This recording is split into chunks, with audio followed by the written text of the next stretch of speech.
know about you, but when I dream, I have visions of beautiful homes and pretty decor. And I bet you Charlie is dreaming about plants right now. So this week, we're teaming up to transform this dull backyard into a dreamy summer entertainer. Hey, Charlie, wake up. We've got dreams to bring to life here. Are we getting more puppies? Puppies? What are you talking about? I feel nice and refreshed after that sleep. That was good.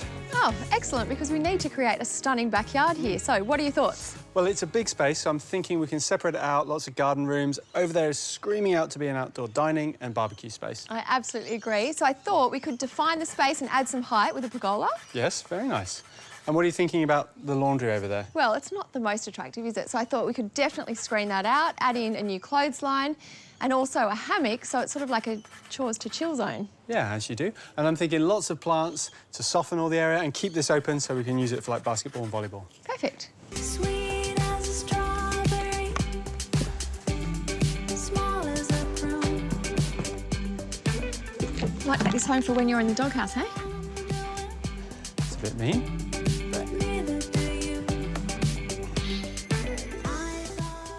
This area is just off the back of the house, so it's ideal for summer entertaining barbecues. I can even see a Christmas party being held here.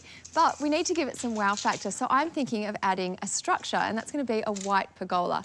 Now, I could just do 4 white posts in each corner, but that would be pretty simple. So what we're going to do is 2 posts with some decorative detail, a gorgeous roof that will provide some shade, and also add a bit of design flair too, won't it, Scotty? Oh, fantastic.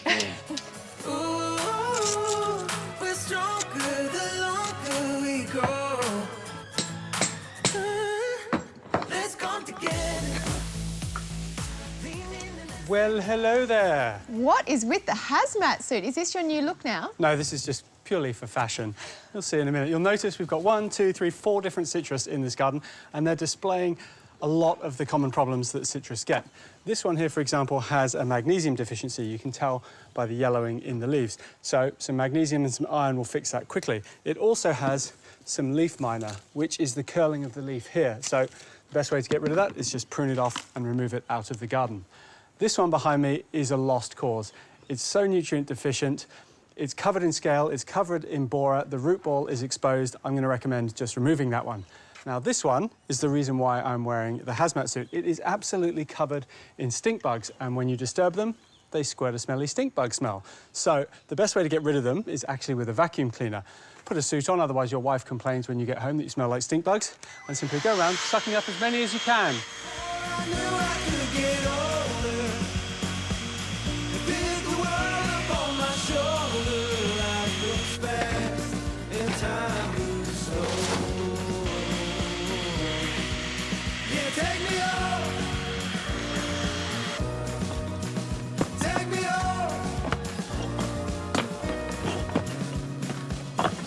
On the other side of our raised planter, I'm just marking out for a garden bed. It's going to sweep all the way around so we can get some lovely plants in. Now, I'm going to put 1 post in the garden bed and then 1 post on the grass so we can have a hammock that spans the 2. It'll be easy to get into, but you'll be surrounded by plants whilst you're relaxing. I love the sound of that. Who doesn't love a hammock in the garden? Fantastic. And while the boys are busy putting the holes in for the pergola, I'm going to start marking out the space for the screen. And I'm going to set it in a little bit to allow for access, and I'm also adding a bench seat.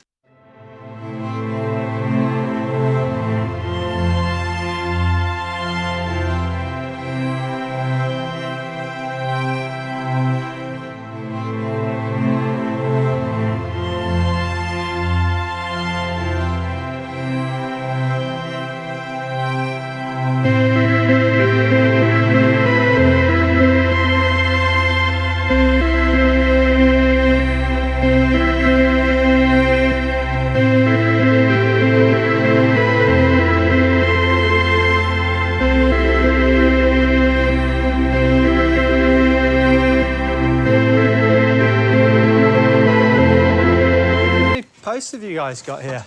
Well, there are 18 holes in total, so we could kind of have a little game of mini golf before we fill them. Hopefully they're in the right spot. Well, let's hope so. And we'll find out a little bit later on as we turn this backyard into a summer special. A big back garden can often be difficult to make the most of. That is true, but a space like this also means there's lots of opportunities to be creative. So we've created different zones here that are both functional as well as fun. Yeah, but first things first, I'm going to dig up that lemon tree. It's in a planter box, so we stand a really good chance of lifting it up, getting a big root ball and moving it over to another part of the garden. Okay, as long as you're saving it, I'll allow that. And can you hurry up and make this thing a bit more fancy? Oh, well, if there's anything I can do, it's make something look fancy. So here with this pergola, we're using posts that are H4 timber, which means they can go into the ground without rotting. But I want them to look a little bit more substantial, so we're going to clad them.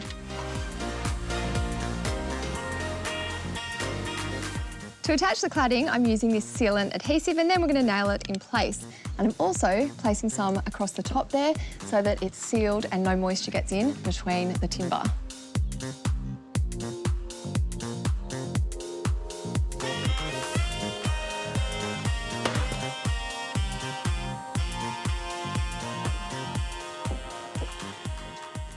Now it's time to work on the roof of the pergola. So we're adding in a series of cross beams that will form squares that I can then add more decorative detail to.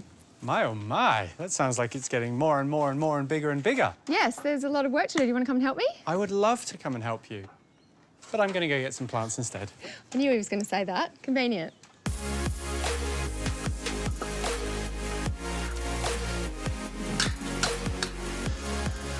As an additional design feature in the roof, we're adding in a cross in every second square. And what that will do is provide some visual interest. It will also give some protection from the sun and also be a place to hang some plants or other decorative elements for special occasions like birthdays or Christmas parties.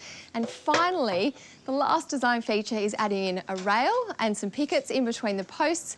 And that's going to make this space feel much more intimate and inviting.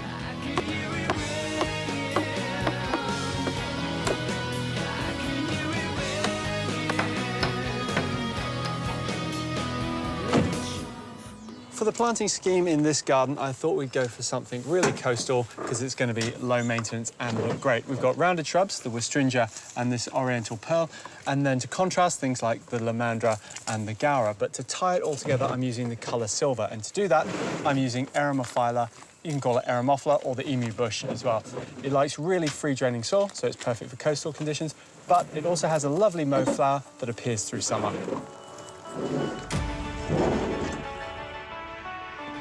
To conceal this rather ugly laundry, I'm installing this screen. And the way we're doing that is painting some sleepers and using them as slats the whole way up. I'm going to have some window boxes where we can display pretty things like plants and flowers. I'm putting a bench in, which will be really practical.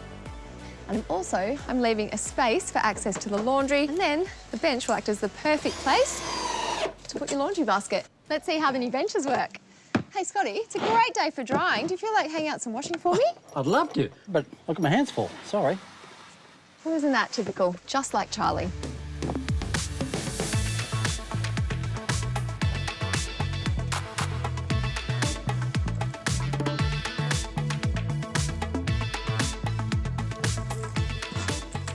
Please don't step on my lights.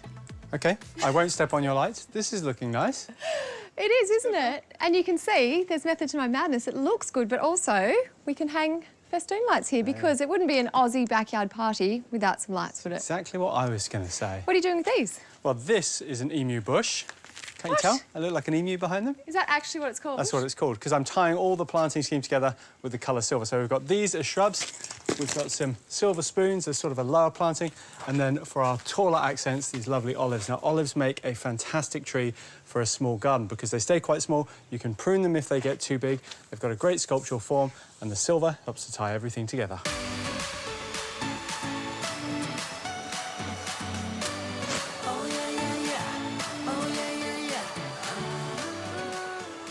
To add a little bit of softness to our planting scheme, I'm using a plant that used to be called gaura. It's now called Onothera. I have no idea why they changed the names of these plants. Its common name is butterfly bush, and it's easy to see why they call it that, with these flowers sort of dancing like butterflies above the foliage. Now, this plant is incredibly hardy once it's established. You're not going to need to water it through summer, and it will flower from spring all the way through to summer, so it's a really good little plant to have in any type of garden.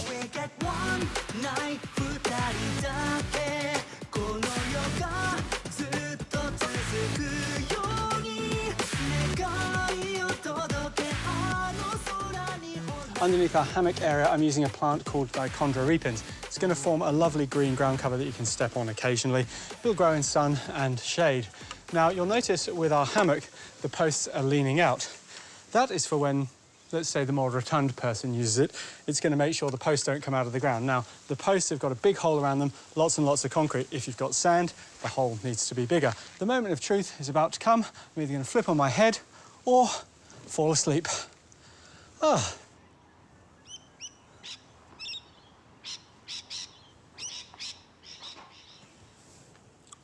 Like every good summer garden, you should apply some mulch. It'll keep moisture in the soil and weeds at bay. What are you doing? Resting on the job again, letting everyone else do the work? I'm testing the hammock. Oh, right. It's Quality fine. control. Very important job.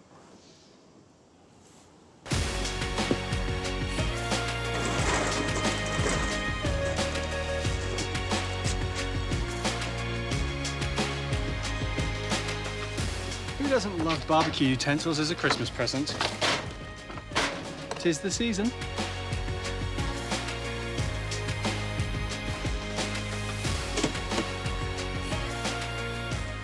Hard to believe this is the same fairly boring backyard that we started with. I would say this now is a dazzling display of dynamic design. What would you say? Yes, dear. But seriously, this space now has 4 distinct uses and it's ideal for summer entertaining and a bit of Christmas frivolity as well. Yes, dear. Does that mean I'm invited on your next garden makeover? Yes, dear. Oh, excellent. I'm going to hold him to that. Oh, dear.